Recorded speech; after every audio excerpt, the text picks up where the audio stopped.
ఇలాగే ఈసారి కూడా నా ఓటు హక్కు మా కుటుంబంతో సహా అందరూ వినియోగించుకోవడం జరిగింది.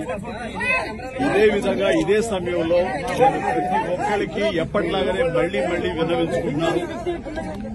మీ ఓటు హక్కు వినియోగించుకోండి.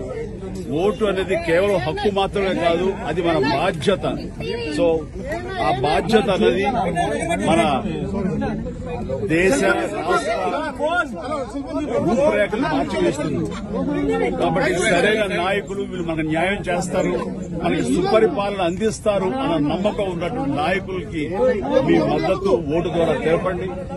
ఆ తర్వాత మన అభివృద్ధిని రావడానికి, అభివృద్ది పథంలోకి మన దేశం కానివ్వండి, రాష్ట్రం కానీ వెళ్ళటానికి మీరు దోహదపడినవాడు అవుతారు. So please make use of your vote power.